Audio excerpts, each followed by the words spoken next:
Hey everyone! Today I am going to be doing brand new deck on a brand new deck that I built recently, and that is my brand new 5-color deck, which is going to be 5 Color Superfriends. If you don't know, Superfriends is an archetype where you play a bunch of planeswalkers, which are these kind of fairly unique looking cards, and they're kind of very rare and kind of very flashy and fun to play with cards, and they look a bit different from normal cards. They have this different frame and text box, and they have some special rules revolving around them. Essentially, every turn they kind of work you play them, and then every turn you could activate one of their abilities, which changes their loyalty, which is their starting loyalty is denoted in their corner, and essentially kind of they almost act as in many ways kind of a new player in the game, where your opponents can attack them and try to get rid of them, but while still doing kind of consistent effects for you. They're kind of like enchantments, but but if enchantments could be attacked and had different things, but they're really cool and they're really fun and they're really flashy. And Superfriends is an archetype in mostly EDH, but some other formats it's shown up from time to time, and that is essentially just putting a lot of them together and kind of just overwhelming them with just incremental advantage, because you could activate them every turn, and when you're putting out at least one or turn or one every few turns, they can't get rid of them necessarily all of them, and you just kind of rack up incremental advantage over time and win the game. So yeah, this Superfriends deck is not great. I mean, I've only been playing since Shadows of Innistrad a couple of years ago, so I've actually not collected that many planeswalkers. Rather, this is kind of mostly a template build, and this is something I do with a lot of my decks, where a lot of the decks aren't really super fine-tuned to begin with, and I kind of build okay, this is kind of what I want the deck to look like in terms of parts and stuff, but I might have a lot of placeholder cards, not the best ramp cards, and I might want to strange out with rampant growths and signets and stuff later, even if I don't have those cards now, and that sort of thing. And that's kind of what this is. There's a lot of first one thing is I want more planeswalkers in this deck, where there's a lot of cards that are not planeswalkers that I've kind of put in as kind of just filler, mostly kind of removal and kind of protective stuff that still is good in the deck, but can be improved. And a lot of the planeswalkers are really not wonderful, but it's one of those things that they make new planeswalkers in every set, and I can over time gradually increase what I have in this deck and kind of tune it over time. And that's honestly what I love about Magic, and specifically EDH, is the ability to do that, where as your collection grows into that, you slowly build it up, and having all these decks with these different archetypes, so whenever you get a card that fits into those archetypes, you can put it in there. Alright, so just let's jump right in. My commander is Ramos the Dragon, or Ramos Dragon Engine. This is a pretty you can build decks around Ramos, but it's kind of probably one of the best commanders if you just kind of I want a 5-color deck that has a generic commander that's kind of generally useful. Ramos is it. He is a 6-mana 4/4 flying dragon. So stat-wise, solid, but whenever you cast a spell, put a +1/+1 counter on Ramos Dragon Engine for each of the spell's colors. So if you cast just a blue spell, you could put 1 counter on it, which is still solid. But if you cast a Naya spell, so 3 colors, you get to put 3 counters, and all of a sudden it comes a 7 flyer after just one other spell. So essentially every spell becomes a buff to this guy. And that's not all. Where if you remove 5+1/+1 counters, you can add 2 of every mana, so you could add 10 mana to your mana pool. You can do that once every turn, so you can't combo off and go infinite with that ability. But that is incredibly powerful, so essentially you can remove 5 counters and essentially be able to cast any spell, and usually multiple spells. So yeah, Ram's very solid card. Came from the Commander 2017 decks, the Dragon one, which I picked up. And pretty much just immediately took apart. I might make a Dragon deck at some point, but it's probably going to just be a 2-color, maybe 3. I'm debating between Rakdos, going kind of like a Blade Green Risen Dragon deck, or going Jund, so I can play Cat Dragons. So yeah, so that's kind of like that there. Also, I'm kind of like at a crossroads what will my deck next to be. I'll probably put a comment or put in the description a straw poll for kind of what deck I'm looking at. There's a bunch of decks there. I'll talk more about like the specific decks I'm thinking about at the end of the video. Alright, so first up we have basic lands. And one thing I like to do with my basic lands is kind of like tie them into the commander and kind of the theme of the deck. This deck doesn't have a theme in terms of like location, because it's like it's planeswalkers. It's people from all over the story and all over the planes and stuff. So what I did was I want things that look fancy and shiny. So for this deck I am using Unstable lands, because I bought a box of Unstable when it came out and I actually still need to get through most of it and draft it. But yeah, no, all the fancy full borderless lands, I don't know, I just needed a place to put them, and this seemed like a good deck to put them in. So I'm running 4 planes. I'm running a pretty budget 5-color mana base. I'll improve it over time with like better duels, and eventually I might get like nothing else, like at least slow fetches and things like that, and put that in there. Right now it's very budget, but 3 islands, 3 swamps, 3 mountains, and 3 forests. Okay, and then let's just hop into on basic lands.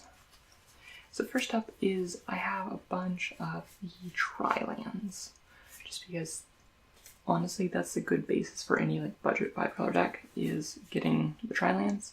I actually have only 9 of the tri-lands. I did not have a spare of the Jeskai land, but yep, all of them. So Jungle Shrine, Crumbling Necropolis, Frontier, Bouviac, that looks very French and I am saying that wrong. Sandstep Citadel, Opulent Palace, Savage Lands, No Bad Outpost, Seaside Citadel, which is honestly my favorite art of all these. Ooh, I also just really like Bant, and Arcane Sanctum. So yeah, those are the next side of things, which is the next part of the budget. And honestly, a lot of this mana base came from the Dragon deck, because they actually put together a really solid like budget 5-color mana base for that deck, which is good on you, Wizards. And that is all 5 of the Vivid lands. These essentially, they enter the battlefield tapped with 2 charge counters on, and either you can tap them to add 1 mana of their respective colors, so there's 1 for each color, or you can tap and remove a charge counter on it, so you can do this twice, and add 1 mana of any color. So, I mean, for that like early fixing and getting things off, it's super useful. And in late game, it's not like they only tap for colorless. They still tap for a respective color, and they just become like an island or something. So, we got Vivid Creek, Vivid Crag, Vivid Meadow, Marsh, and Grove. Really like the art on these two.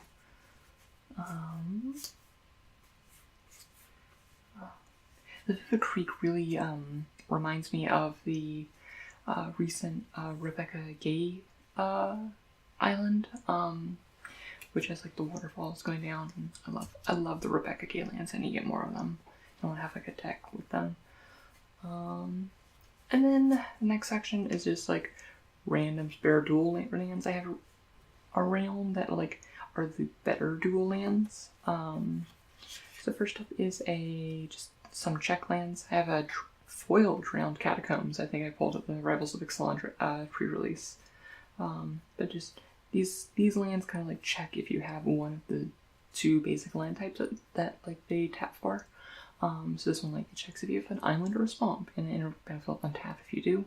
And as you tell, like I'm actually running a fair few basics in this deck, so it's not impossible. And then I also get better as I run more like fetchable lands and stuff. So they have the Gruul one, so red green. This is just the old art for them. I love the Ixalan art for the Czech Lands. I'm really excited for. I should not talk about spoilers for Dominaria. I am thinking about doing actually like a full like long video that's just a full set review of Dominaria. If I'm crazy enough to do that, I might divide it up into sections. So Sun Petal Grove, it's just the Celestia one. And then I have a Scattered Groves because this deck does use a fair amount of white mana and green mana, but it's also fetchable by things that fetch forests. Where I don't have any fetch lands, but some of my ramp sources grab forests. So, yay. Alright, so next up is ramp. There are some cards elsewhere in the deck which also ramp, but these are just the ones that are in like the strictly ramp section.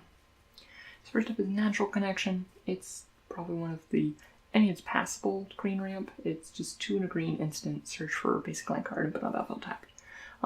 It being an instant is relevant sometimes, especially as you see, actually I'm running a lot of counter spells in this deck. So being able to hold up mana for that, and like if nothing else, I can ramp it in a turn is useful. Next up is Beneath the Sands. It's also 2 and a green, and just search for a card and put it on battlefield, but also has cycling, so late game you don't need it. It's actually quite nice. I'm actually considering running these in more of my decks, because often a lot of decks, especially like a deck like this, like you get to a point where you just absolutely don't need a ramp anymore. Like some decks it doesn't happen, like my Vile Smasher ramp deck, where like I have Thracias, so I always have a mana sink, but I don't really have as many consistent mana sinks in this deck. So Wayfarer's Bauble, mostly because I was running out of ramp sources. Hopefully I'll eventually replace with like a Kodama's Rage or a Farseek. It's a 1 mana artifact that you can also pay 2 and sack it and search for a basic land card and put on the battlefield. So it's a total 3 mana, but it does allow you to ramp on turn 2. Next up is Kiora's Follower, which is just green and a blue for a 2/2 merfolk that you can tap it to untap another target permanent. So you can do this to untap lands, but you can also use it to untap like artifacts and other things that I might want to untap. So it's a ramp source that also has kind of like other applications that you can do. Also, you don't actually have to untap your stuff, so you can use it politically to untap other people. Rampant Growth, because it's honestly one of the better green ramp spells. It's 1 green search for a library for basic land card and put on battlefield tapped. Ranger's Path. This one is a 4 mana ramp, but it grabs 2 forests. So this is why I had like the dual lane that grab forests. So it brings you from 4 mana to 6 mana, and this next one 7 mana, which is like getting to 6 mana is very important for planeswalkers, and this can help with that.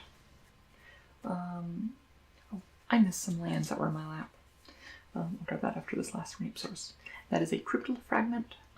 It's a flip land from Eldritch Moon, which enters battlefield tapped for 3 mana, but it can tap for any color of mana, which is really nice, and then each player loses a life. Like, I mean, that EDH, that's like not super relevant, but it can be used if you just need like kind of like, if you're ahead, like out attrition people over time, but just also just in a 5-color deck. 3 mana, I'm willing to pay 3 mana for a mana rock that taps for everything.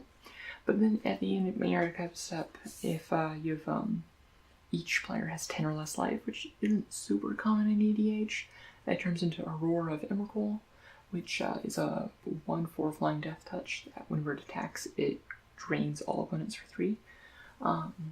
Which is honestly, when everyone's at less than 10 life, like that's actually a really decent finisher. And usually at that point you don't need that extra ramp source. Okay, so I have some lands that I missed. First up is Pauper All-Star Ash Barrens. It just taps for colorless, but also is basic land cycling 1. So if you just need to hit your land drop and like pump out like your 6 drop that you need to, you can, or you can pay 1 and cycle away even just turn 1 to grab like whatever color you're missing. So honestly, in many ways, I think you consider this almost to be like a third Evolving Wilds, along with Evolving Wilds and Terramorphic Expanse. I think a lot more commander decks, especially on the budget end, could really make use of Ash Barrens. And then, I mean, if you have sources that need colorless mana, for like if you're running like Eldrazi or something, it's there. And then, like I was saying, the third Evolving Wilds, I also have Evolving Wilds and Terramorphic Expanse, because why wouldn't you in a budget deck? And finally, I have Exotic Orchard, because it taps for any one color that your opponents control. And in 5 color, there will usually be something you can use from there. So it's not like when you're running like a 3 color deck and like it's very possible then it might just be a colorless lane for you. But this one being many colors and like usually coming in untapped, especially in recent years where I feel that in recent years mono and dual colors have been becoming a lot less popular. Or not less popular, but less common, just because with the advent of partner commanders and 4-color and things like that, where those have really been on a rise. And just like a lot more like 3-color support, like a lot of it, like with like the 2 of like all but everything in the last set was except cats was at least 3-color, and it's just one thing that just feels like it's becoming more common. Like both pirates and dinosaurs were both 3-color and Ixalan, and right now, if nothing else, it's becoming more common. Alright.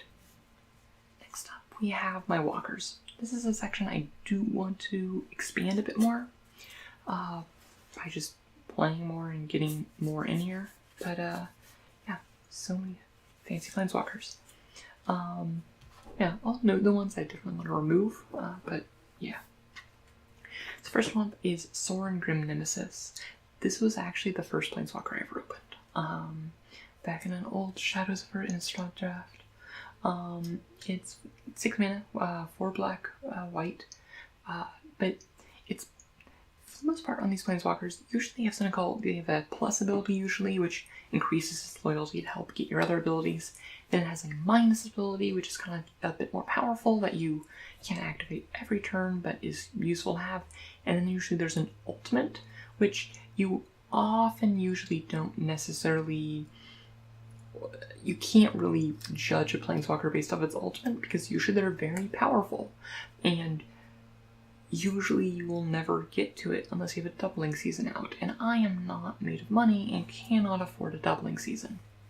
So Sorin's really good because of his +1 ability, which is you reveal the top card of your library and put it in your hand, and each opponent loses life equal to its CMC. So this deck has a lot of like fairly high CMC cards, and sorry, there's someone doing yard work outside. And words mean things, high CMC cards, and this can, it's card draw, and it can do a fair amount of damage to your opponents. And it's -X, where it does X damage to target creature or planeswalker, and you gain X life. So it also is slot removal if you need to. So really solid one. I don't think it's necessarily a top tier, because it's a little expensive for what it does, but I think it's not one I'm going to be replacing anytime soon. Next up is a similar one, which is Ob Nixilis Reignited, which is 3 black. It's so 5 mana. +1 is you draw a card and you lose 1 life. You don't have to reveal it, but you lose a little bit of life, which is still a great deal. Like paying 1 life for 1 card is still a great deal. Its -3 is destroy target creature. I'm also just not going to talk about the ultimates unless they are likely to come up. Yeah. So, Ob Nixilis, it's -3 just being a destroy target creature, and its +1 being relevant. Like, that one's not going anywhere. This one is one I want to replace, and that's Kiora, Master of the Depths. It's 2 green-blue. Its +1 is untap up to 1 target creature and 1 target land. So I mean, untapping 1 target creature isn't super relevant in this deck, but it is ramp if you need to. So it's like a 4-mana ramp. And the -2 is reveal the top 4 cards of your library. You may put a creature or land card among them in your hand and put the rest in your graveyard. It just isn't super relevant in this deck. I'm not running that many creatures, and yeah, this is a high candidate for removing. I mean, it's one because it is so low threat, it is possible that it might be able to get to its ultimate, where you get to 3 8/8s, and it makes whenever a creature enters the battlefield, you can have it fight a target creature. But even then, that's not the most impactful thing in the world. So next up, we have Gideon, ally of Zendikar, standard all-star at its time. Gideon, like a lot of Gideons, can turn into a person and like attack with its +1, but it's not super relevant in most situations. I mean, it can be a good nice.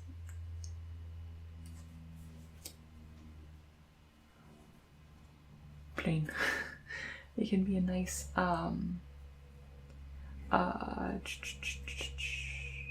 words that mean things. It can be a nice like finisher. But the main thing is his 0 ability is he can pump out a 2/2 white knight ally creature token on the battlefield. And he does have an ultimate which you can't ultimate right away, which is an emblem that just gives all your creatures +1/+1, so it anthems everything. And you know what, like, I don't think he's top tier in this deck, but I mean, he pumps out blockers and like just creatures to have on the board, and later on if I need to, like, can like bump everything to a +1/+1, and I think that's quite solid. And it gets the job done.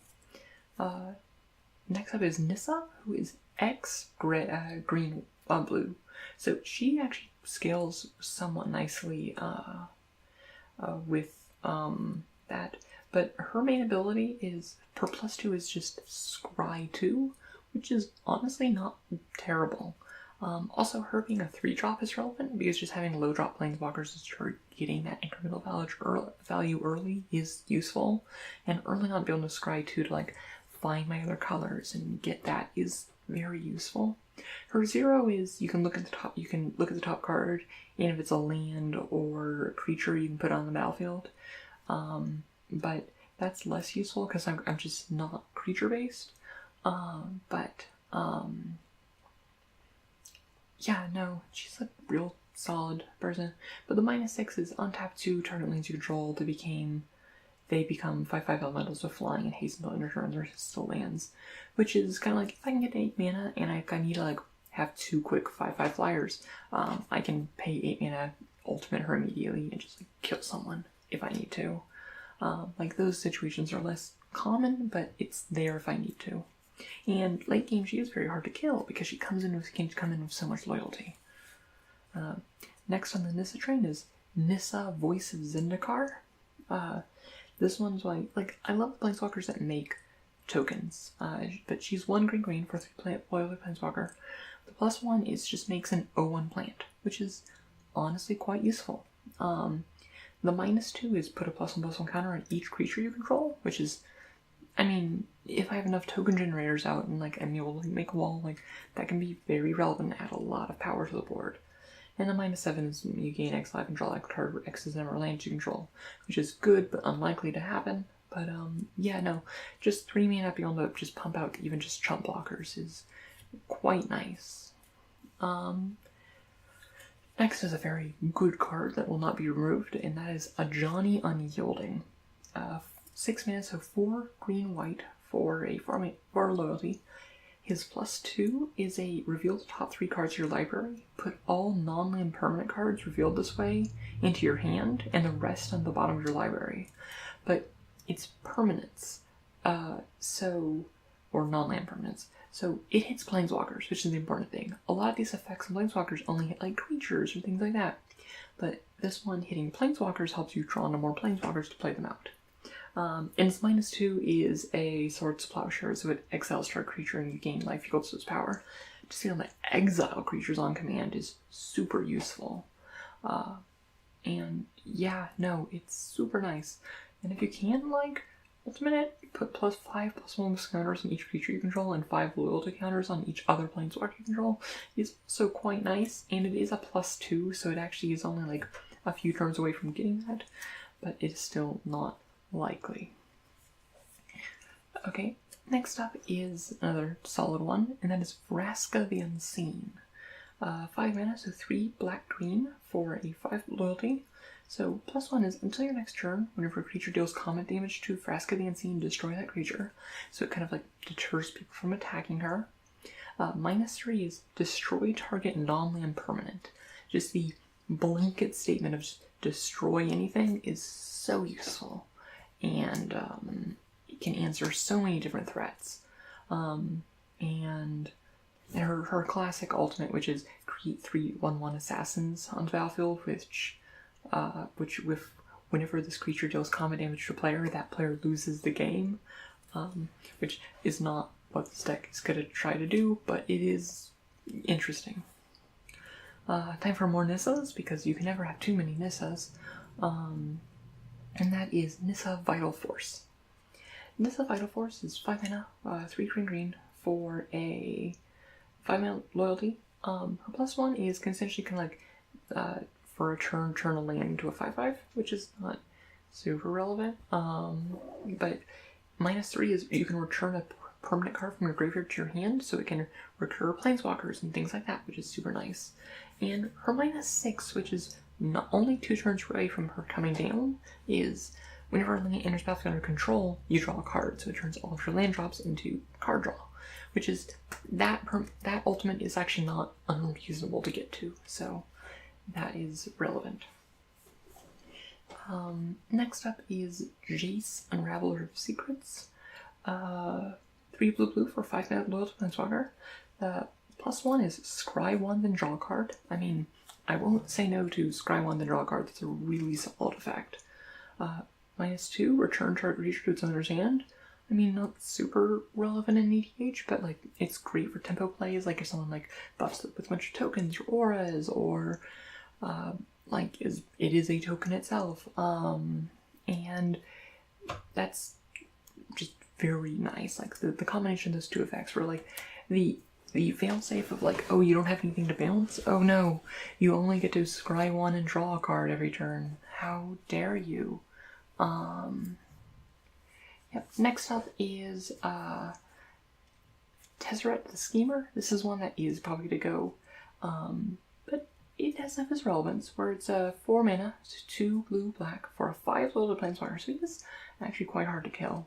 But +1 is create a colorless artifact token called Ethereum Cell, which I have right here, which essentially it's kind of like treasure, where you can just tap it, sack it, and add 1 mana of any mana pool.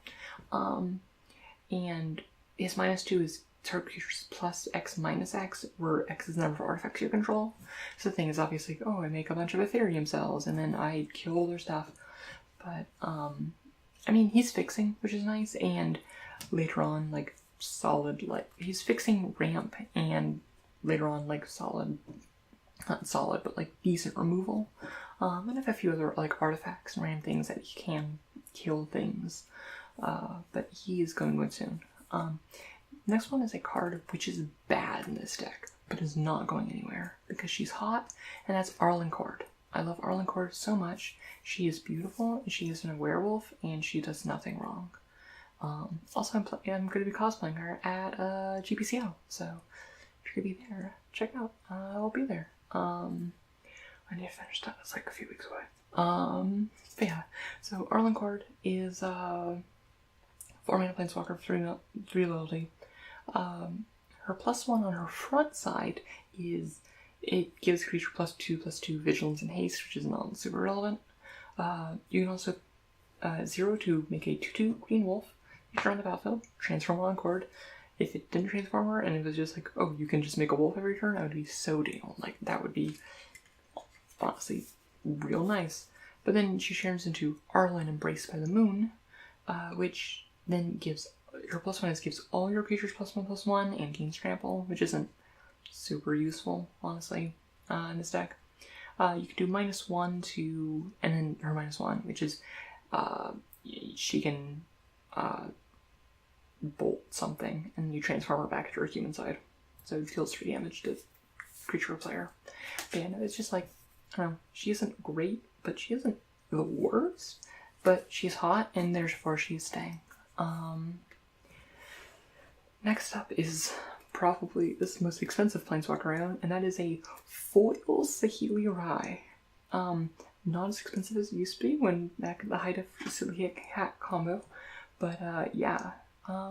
3 mana, so 1 blue, red. +1 is just scry 1 and then deals 1 damage to all opponents. The 1 damage isn't super relevant, but I mean, scrying 1 every turn is useful. And then the -2 is create a token that's a copy of target artifact or creature you control.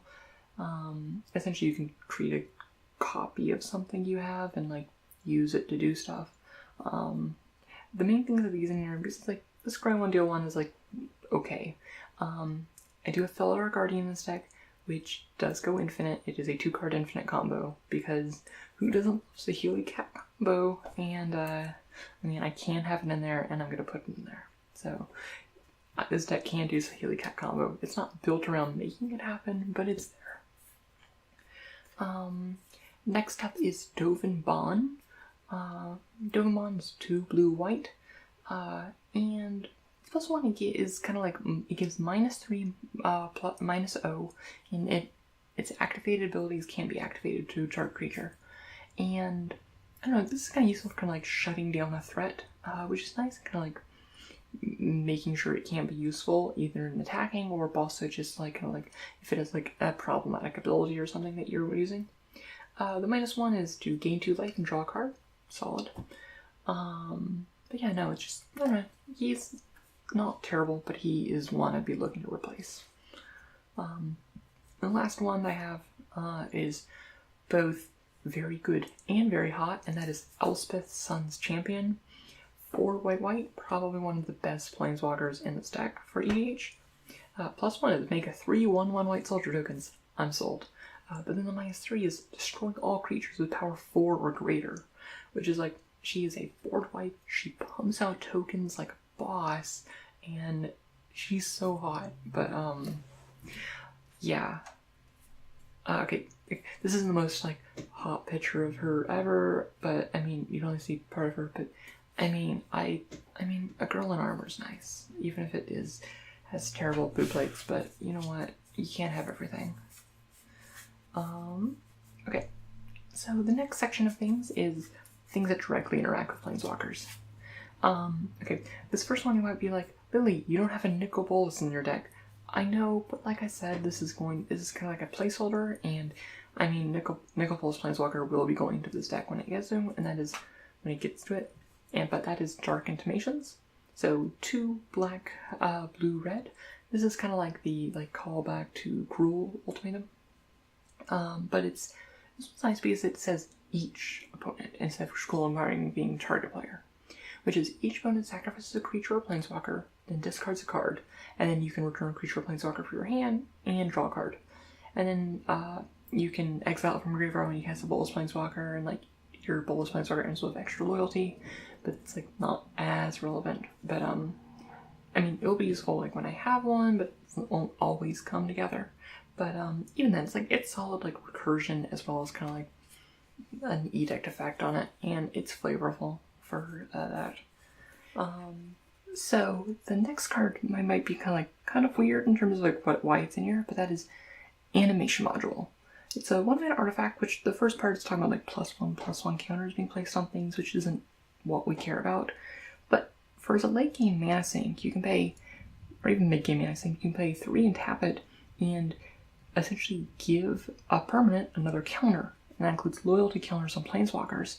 So late game, I can essentially use this to kind of like help accelerate putting counters on planeswalkers. So it's kind of like nice there. I'm probably gonna replace it. It's kind of like more like replacement tier effects like that for like a better proliferate card or something. But you know, what do you do? Speaking of proliferate, we have Fuel for the Cause, which is 2 blue for a counter target spell, then proliferate. I love counter spells. I don't actually play enough counter spells in my EDH decks because for how much I love them. But proliferate is choose any number of permanents and or players with counters on them, then give them another counter of that kind.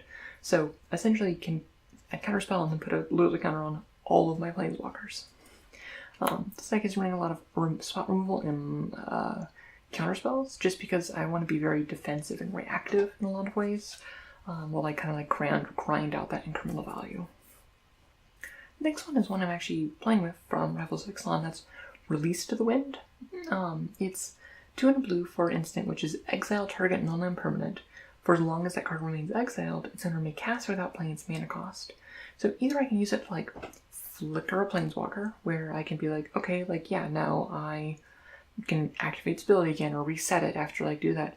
Or I can use it even just defensively, like, oh, you're attacking it, okay, it's now gone. Now what are you going to do about that? I can recast it that turn for my turn for free. And yeah. Next up is Oath of Jace, which is Winner's Battlefield, draw 3, then discard 1 for 2 and blue, which is decent effect. But at the beginning of your upkeep, you can scry X, where X is the number of planeswalkers you control, which I can get behind. I mean, it just creates that, like, when it comes down, it's a solid effect, and it just continues to pump out, like, more value with, like, scrying and make sure I ding through my deck to figure out what I want. Next is actually kind of a ramp card, and that is Oath of Ajani. So a green and a white for Winner's Battlefield, put a +1/+1 counter on each creature you control. Which I mean, if I've had Elf spit out and like it's been like pumping out warriors and stuff, that can be a good power base shift. But it also makes all of my planeswalker spells cost 1 less. So it's ramp in that way by making everything cheaper. Next up is Felidar Guardian, which is mostly for Saheeli Cat combo. But it can also, where essentially because Saheeli can make a copy of something, and when this enters battlefield, it essentially flickers something, usually in this case it's Saheeli, and then Saheeli uses her ability again to make a new one and flickers that, and you make infinite casts of haste and then kill someone. But it can also be used to just like reset a planeswalker. Like if I like used ultimate it down to 1 and I want to like refresh its loyalty and activate it again, it's still there. And there's a lot of applications that aren't strictly like words that mean things for that combo. Like granted, it's only mediocre without that combo, but what do you do? Next up is Deploy the Gatewatch. It is a 6 mana 4 white for look at the top 7 cards of your library, choose 2 planeswalkers and put them on the battlefield. So it kind of like helps dig and then just like kind of puts them out. So I do want more planeswalkers in the deck, so which is more likely to hit 2, but it helps kind of like it's a card advantage as well as like a mana advantage. Even if I just hit 1, it helps me just dig and get through to what I want. Next is Oath of Liliana, which is 2 and a black. You need Edict, so all opponents sacrifice a permanent when or a creature when in his battlefield. But beginning of my end step, if I have a planeswalker in the battlefield or a control this turn, I get to make a zombie. So essentially, it turns all of my planeswalkers also to have a little zombie friend with them. So next up is, this next section is card advantage, and that's just kind of like card draw and kind of things. Like you said, like a lot of the card advantage is actually built into the planeswalkers themselves, so these aren't strictly important, but sometimes you just need to like grind out some additional value. First up is just a quick and easy Read the Bones. 2 and a black for scry 2, draw 2, lose 2. I mean, just a quick and dirty, like I need to refill my hand, and that's what I'm going to do. Green Warden of Marasa. It's 4 rep green. When it enters battlefield, you can return to a card from your graveyard to your hand, and when it dies, you can exile it and do the same thing. And so essentially, it also has a 5/4 body, which is a decent body, but it just helps get that recursion going. Next up is Kumina's Awakening, which is 2 blue with Ascend, but at the beginning of your upkeep, each player draws a card. Unless you have the City's Blessing, then only you draw a card. And this deck, because it is pumping out a lot of permanents, it doesn't have a problem getting to Ascend, so essentially this becomes, you draw a conditional card every turn. So I'll take it. Even if you bring it out early, it can help dissuade other threats and people wanting to remove it, because it's like, you kind of like turn into a group hug type deal. But eventually it will be only for you. Next up is just a Wildest Dreams, which is an XX green. It's a good late game mana sink, where you can return X cards from your graveyard to your hand, and then you exile it. But it helps just refill your hand with like all your best planeswalkers have now like gone away and things like that. Whereas one of the things is that a lot of other permanent types, they get exiled when they die. Planeswalkers almost, except for a few things, kind of like English making and like effects like that, they almost always go to the graveyard. There's very few like exile target planeswalker effects that are actually like played, unless they're like exile target permanent effects. So usually they'll end up in your bin, and you can do stuff with them there. Next was Monastery Siege, where I almost always choose cons, which is this 2 and a blue, which is beginning your draw step. You get to draw an additional card and then discard a card. So it helps fill up your bin, because there are cards in here that care about things in your bin. But also just giving that extra card selection is very nice. And also just having that load these like low value cards kind of like help when you like are working up your curve to the higher planeswalkers. Next up is Painful Truths, which is 2 and a black, which is you draw X cards and lose X life, where X is the number of colors spent to cast Painful Truths. I almost always have no problem casting this for 3 different colors, so it's usually 3 mana, draw 3, lose 3, which is solid, quick, and easy card.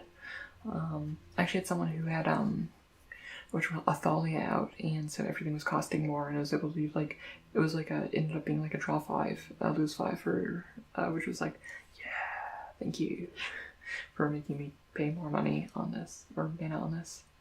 And the next thing, last one, is Gaunty, Lord of Luxury.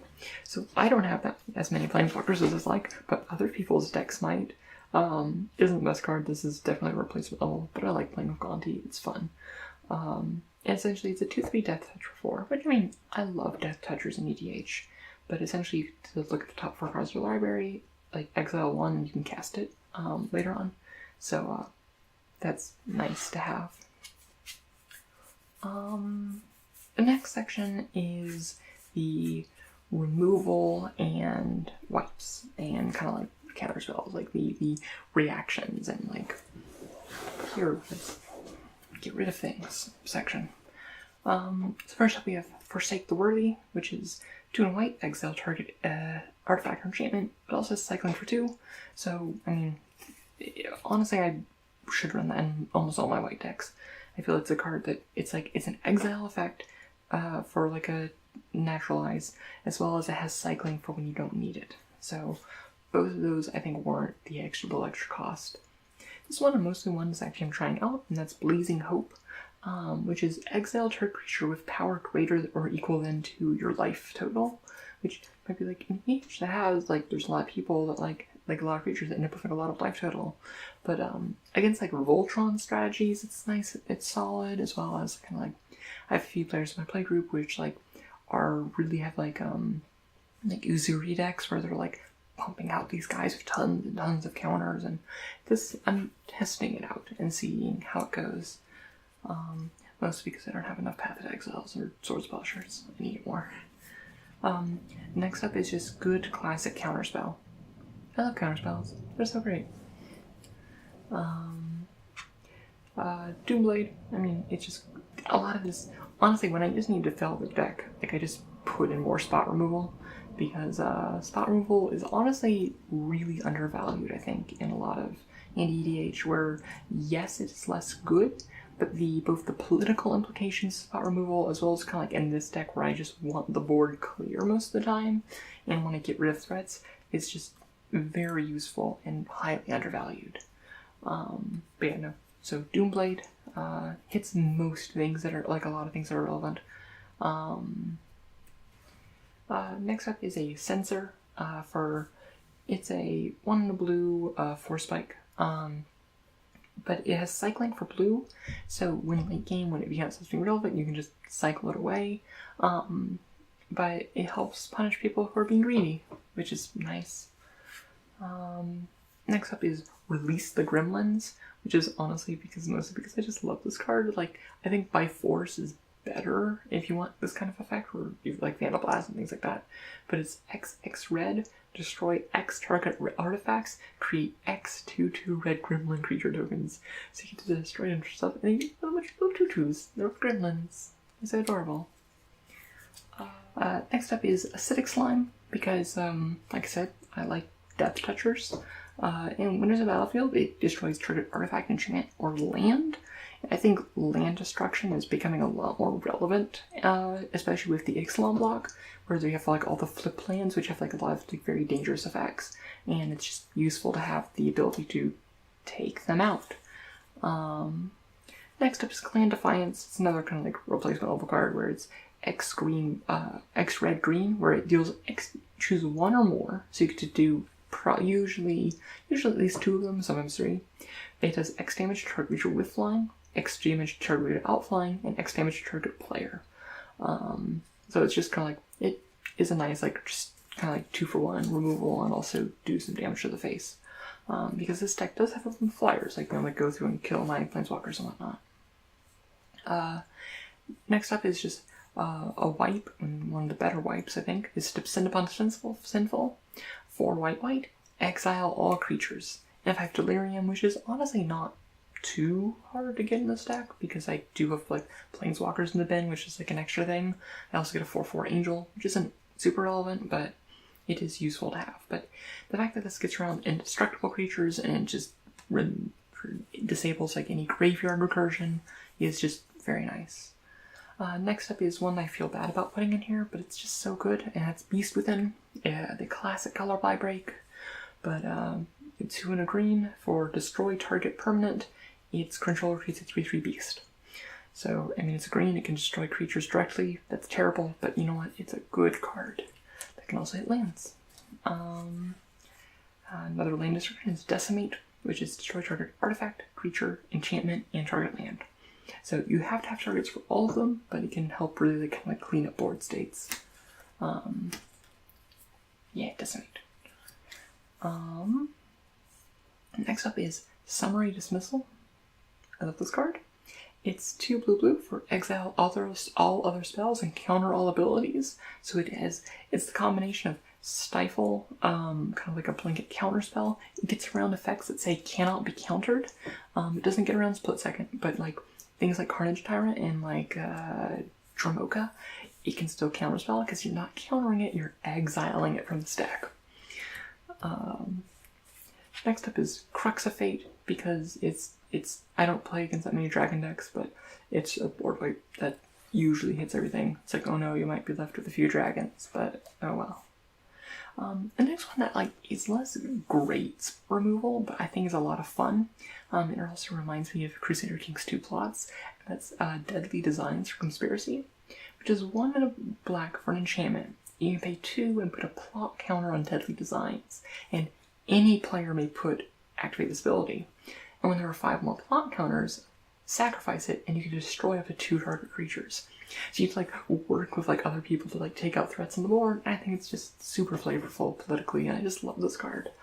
Yeah, I think it's actually being reprinted in Masters 25, so it's exciting.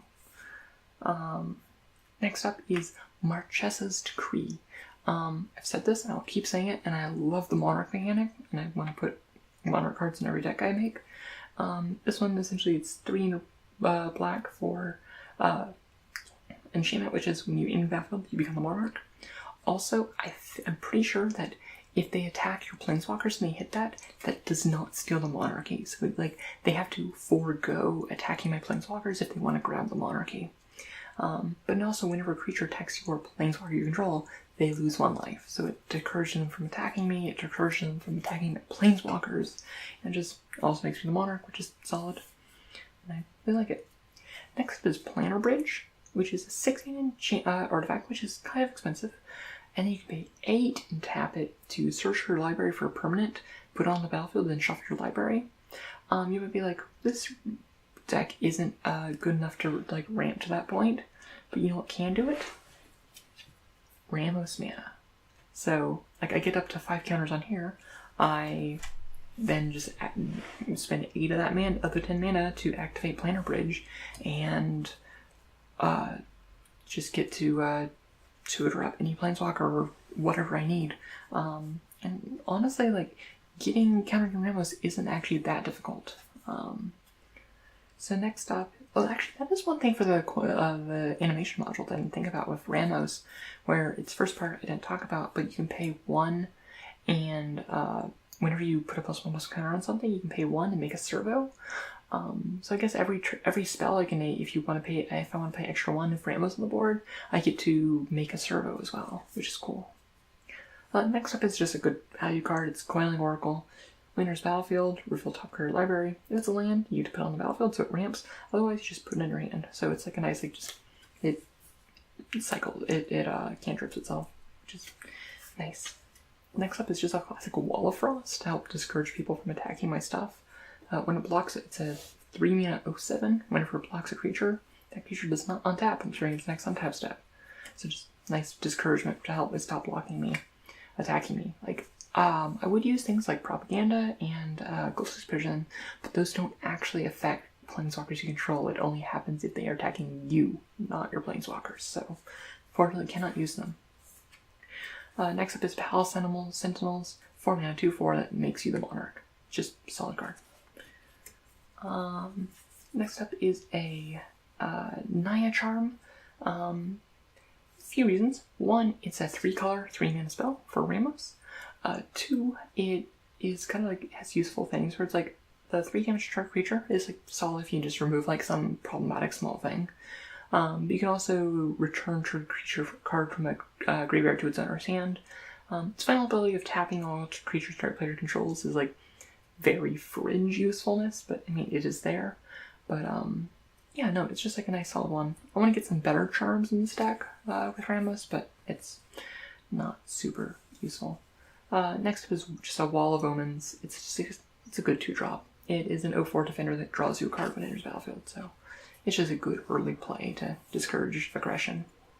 And then a Chaos Small, it is a 7-mana 6/6 that deals 3 damage to all other creatures. So it is like kind of like a little bit larger Pyroclasm, and it's just a good body. I don't know. It's kind of like just like a small little board wipe.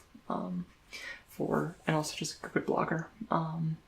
I honestly, it's very replacement level, but it's fun, and it can hit a lot. It like helps, like I also have like a lot of token decks in my meta, so it is great against those. And finally I have Heart of Kirin, which is a 2-mana vehicle with Flying and Vigilance. It has crew 3, but you can alternatively remove a loyalty counter to crew it. So it kind of like means I always have a kind of 4/4 blocker if I need to. A lot of situations where it's like, oh, if my planeswalker is being attacked and I want to block with this, like I'm going to lose some loyalty anyway, and usually I can often trade with something like this and still get that done. And it's a flyer, which is also relevant because my deck is weak to flyers. But yeah, no, that is pretty much it for this deck, for my 5-color mediocre Friends deck.